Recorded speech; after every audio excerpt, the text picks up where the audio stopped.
Welcome back to part 2 of this video series of following me building a D&D campaign.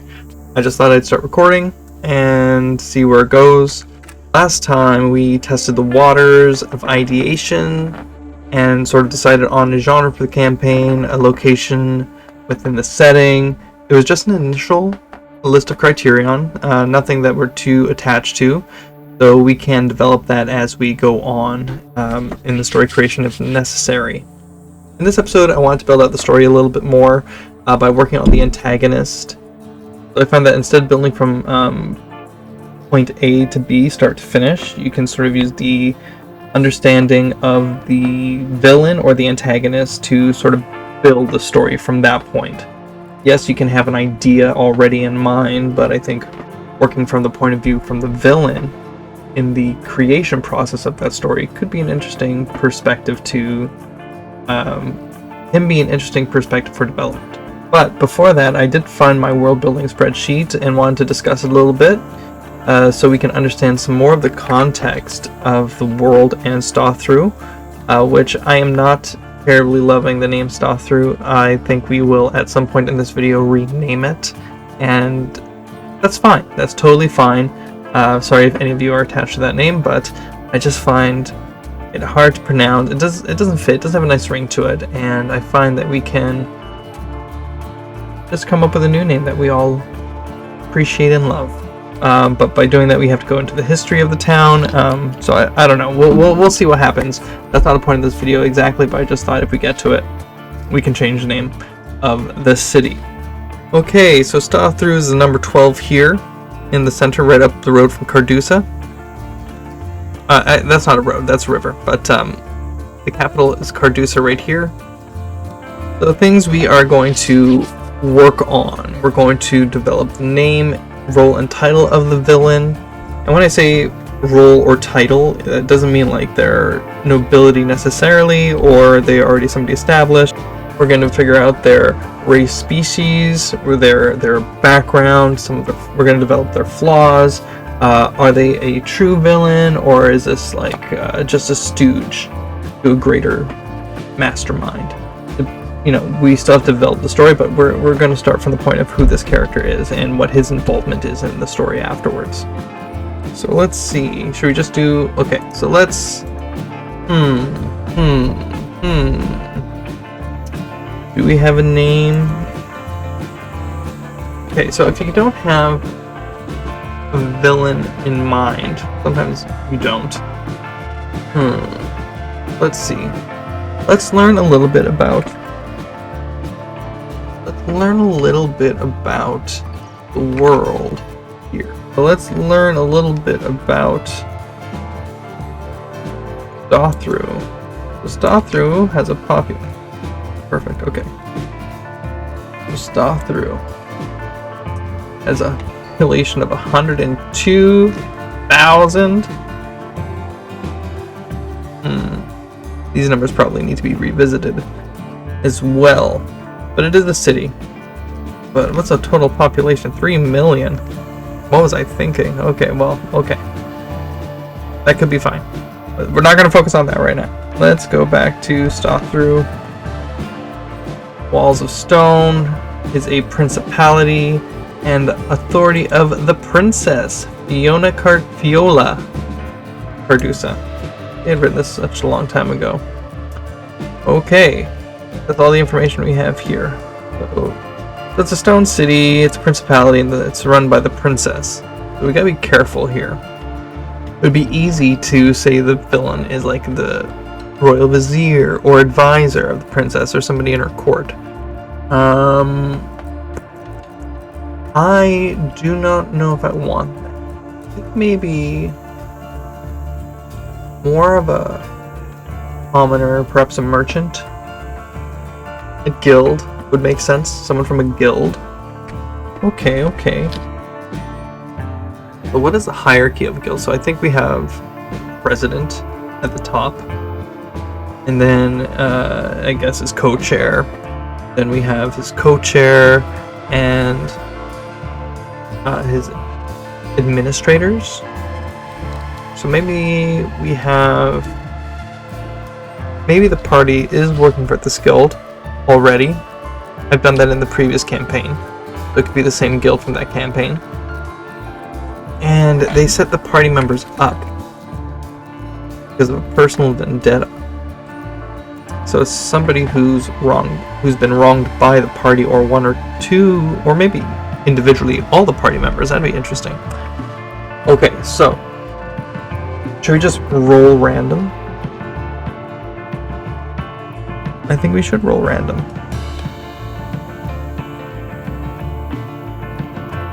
Okay, so we're going to use wheelofnames.com to figure out a bunch of stuff. So we got the human, we got half-elf, dwarf, we've got, let's say, halfling. We could just put half-orc in there. Halfling, an elf. We're not going to put gnome in there. You know what? Why not? We could put gnome in. Let's put it in there. Okay, so that gives us 8. Let's shuffle it. And can we spin? How do we spin? Click to spin. It says it right there in big letters. So the race will be a dwarf. Okay, we'll work with that. Put this wheel away for now.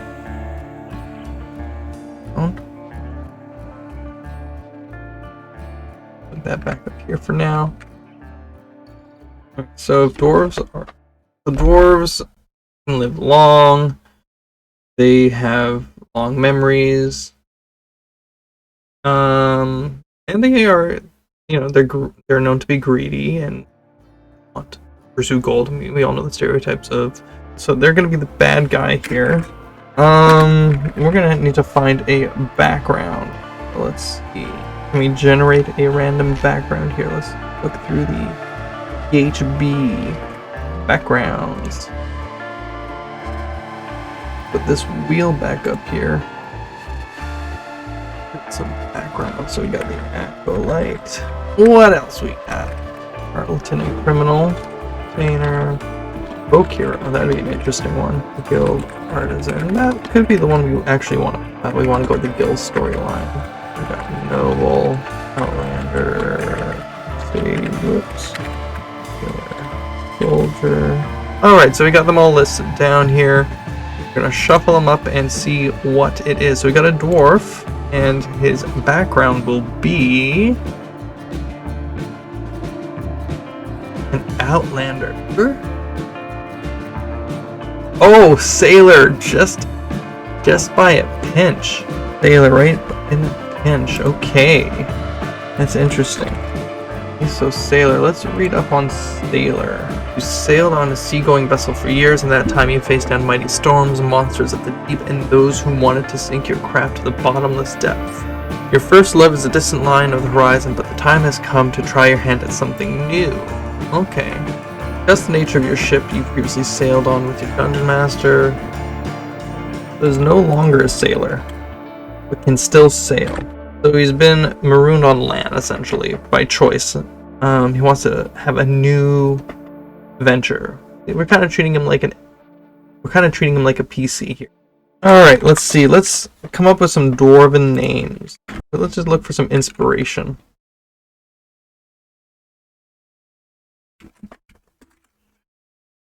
I don't know, is that really a dwarven name? Visceray? Anyway, I'm not going to spend too much time on this. 1, 2, 3, 4, 5, 7. Yeah, sure, let's just stick with these 7, shuffle it up, click it and see what do we got for a name. What's in a name? Thrallor. Thrallor it is. We'll go with Thrallor Waterstone, perhaps? Age, I don't know. Let's just say 120. Sounds good? Pretty young. Okay. Okay. Are they the true villain or not? Well, that depends on the story. Okay. So we got a nice little background of the character. So we got a 120-year-old dwarf, Thrallor Waterstone, the background as a sailor who's no longer a sailor, who can still sail, but decide to pursue something new. Maybe they're in the guild or not, but maybe trying something new is actually screwing over the party. So maybe parties have to know. I don't know, it's not nice to force the party to know somebody. I mean, they've all probably worked in past jobs before. Maybe they've worked in past jobs before in passing with this person. And in each job, they've gone bad. So this person has had bad job after bad job, or at least 4 or 5 of them, depending on who the party member is. But that seems unrealistic. So we'll put a pin in that. We'll put a pin in that and return to that idea later. So next, we're going to work on motivation.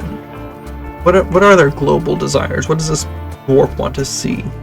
What are their personal desires? What are their ambitions? What do they want for themselves? And do they have an emotional motivation or trauma? And that is what we were just sort of talking about, their personal motivation against the party, the potential party who's going to be playing this campaign. Their global desire, so let's see, to see the party fail. But we need a hook for the party to be invested in this. Okay, so this person was a sailor in the guild. Okay, that would give them motivation or proximity to the party one way or another. Just one of many sailors that have guided the guild to and fro destinations. So this guy this guy transported guild members for price. So this character, this dwarf, Thralor, guided or transported guild members to and from destinations for quests, and got paid a sum for it. Totally good deal. However, he got caught and maybe by the state, and his whole life turned upside down. He traveled the land and finally pledged to make those who work for the guild disappear or pay the price that he has paid, only in blood or something like that. You know, we're working it out on the fly. So what are the global desires? Is to see the guild pay for their transgressions against him personally. Okay, that's good. Now perhaps he wants to ascend into role of the guild leader. Is that too great for him? Maybe he wants to see the destruction of the guild. Let me know what you guys think. What does he want to be guild leader or see it completely destroyed? Though in a way, it would be quite contrived to send the frame the party for a crime, but perhaps he was framed too.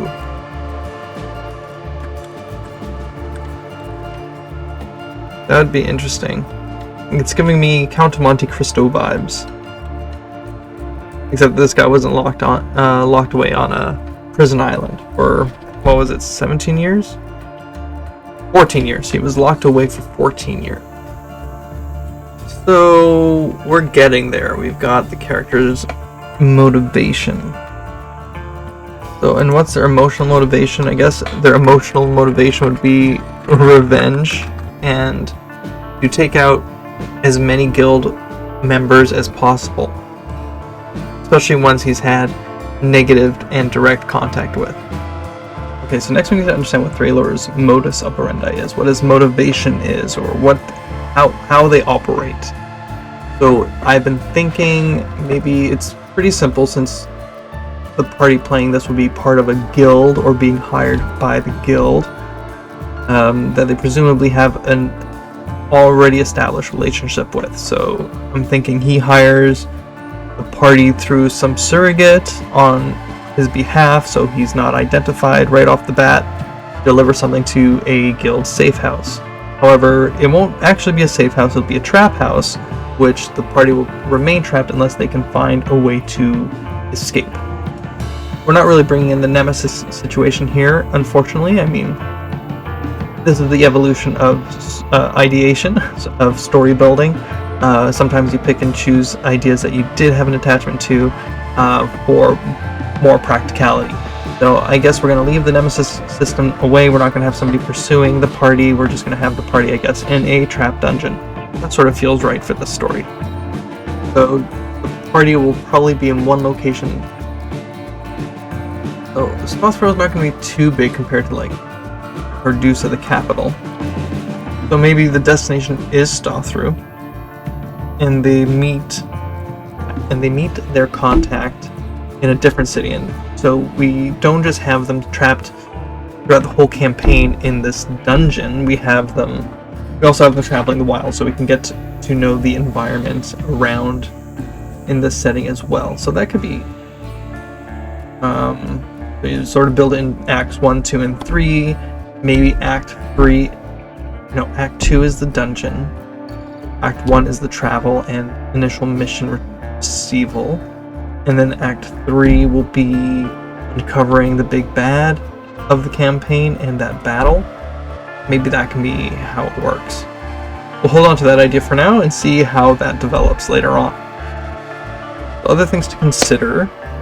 Does the PBEG of this campaign have any resources? So he was a sailor, so he knows how to sail, knows how to navigate. He probably has a bunch of other more technical skills in that part, but who does he know to help him achieve his goals? I don't think he has a spy network. He's not that kind of person. He was just a regular sailor as far as we are concerned.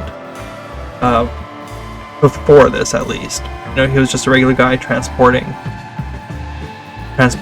guild members, so he definitely has some fighting ability, and he has moved from NPC to active antagonist, so he does have skills for sure, but I wouldn't say he has a spy network. He doesn't have any followers in terms of cult or any political affluence, any office connections, so people he knows, he needs to be promising them something.